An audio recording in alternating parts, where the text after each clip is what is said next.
memories of playing outside, battling whatever mystical creature we saw on TV that day, which for me was always Harry Potter related. We would spend hours outside finding whoever and whatever we could play with.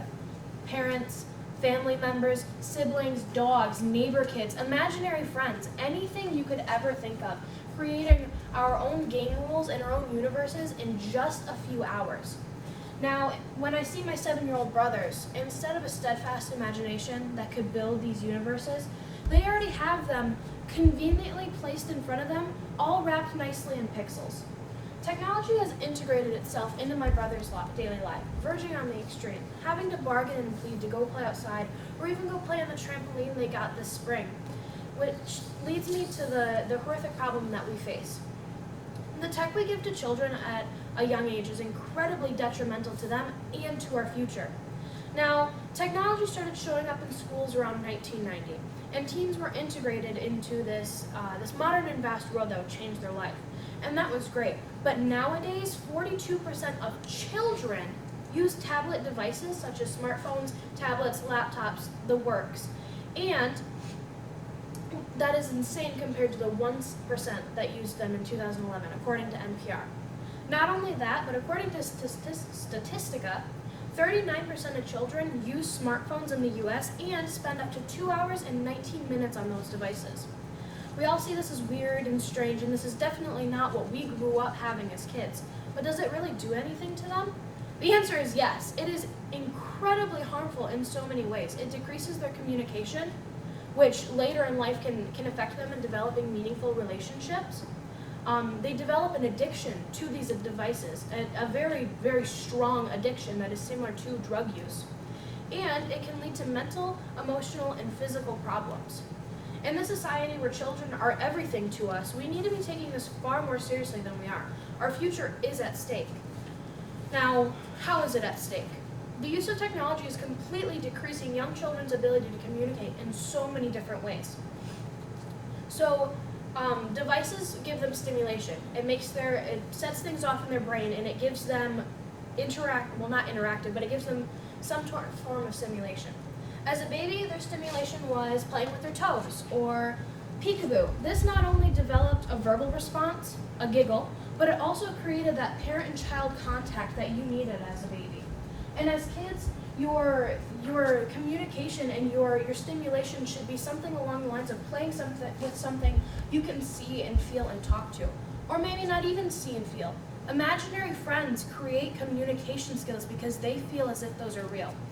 Now you take those and you place them with a Mickey Mouse special or a colorful game on your phone, and they're receiving 10 times more the stimulation they would normally get without receiving any of the good life skills and the good habits they would develop with playing outside and playing with people. And it can ruin parent-child bond.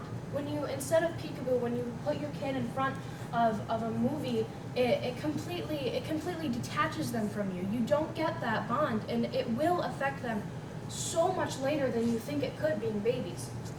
A lot of people say tech is educational. If I put my kid in front of something like Baby Einstein or an educational show, that's good, right? They'll develop learning skills from those shows.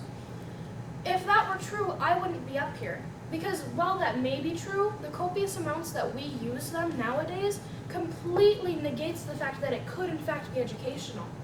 I mean, you could nurture your kid and you could show them these educational videos, but when they're sitting there for hours and hours a day, it completely negates it. It's irrelevant now that they have been in front of that TV for so long. Along with the child's inability to communicate efficiently, there are more sinister things at hand. Addiction. Lauren Van Oppel from Fatherly states, screens and electronics run the risk of keeping kids in a chronic state of hyperarousal, leaving them agitated, yet somehow exhausted. This heightened state makes it harder for children to retain information, perform in schools, interact socially, relate to others, and self-soothe and regulate emotions. All things you need to be a functioning member of society. Kids get dopamine release from technology, which is similar to a cigarette smoker's morning cigarette. It's something that lights up your brain and makes you feel incredibly good. Now, these things can lead to addiction, but they can also lead to physical and mental problems such as ADHD, anxiety, depression, sensory processing disorder, child obesity, and diabetes. These are all physical problems that you can see that can be led to with overuse of technology. But if we don't introduce them at a young age, they'll get left behind, right? They won't know how to adapt to our world. And while that is true, if we leave our children in the dark about certain things and certain technologies, they'll never be able to overcome the obstacles we throw at them later in life. But there's a difference between introducing and educating and straight up just feeding an addiction that is going to prohibit your child from being able to develop later on in life. You can introduce them to these things. You can show them how technology can be used in an effective way without having them develop an addiction. You just need to know how. And all of those problems I just stated were the tip of the iceberg. There are actual studies that show that teenagers and college students that grew up with the technology like we are right now are facing detrimental parts of themselves that are being withered away by it. Over the past 10 years, there's been a sharp decline in empathy among teen and college students, according to Jennifer Acker, a professor at the Graduate School of Business. Not only that, but there has also been a rise in narcissism among young kids and students, and 50% of teens with social media say that it lowers their self-esteem, according to HuffPost. This is all a correlation between how much technology they had influencing them at a young age. I mean, younger and younger kids are growing on social media, and it's showing that there's a lack of empathy, and there's a rise in narcissism and a rise in low self-esteem. These are all problems that you can see happening to the older generation. But a lot of people say, couldn't the use of technology advance my kid's mind? With the growing amount of technology we have, it's not long before there are things physically helping us to evolve as a species. And not only is that not true, but you're also ignoring the obvious physical and mental problems for the sake of intelligence. Your kid's not going to be the next Sherlock. There's no reason you need to integrate that much technology into their lives. The solution's never going to be big, and it's never going to be grand, and there's never going to be a law passed. But you do what I'm doing today. Start educating. Start telling people about this. You need to start making this a tumbleweed effect and start making it on a bigger scale. Technology is everywhere, and it's important that we keep moving forward. But we can't afford destroying our future with our children. It's destroying them. We can't evolve it if our future can't comprehend anything.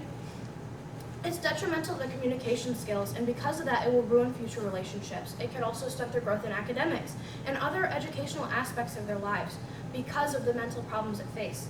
And they're developing addictions similar to a cigarette smoker. You're handing your child a lit cigarette and saying, go wild. Together we can do this. In this speech, all I'd ever hope is that the next time you see a toddler being placed in front of a TV, you think twice. That's all it takes.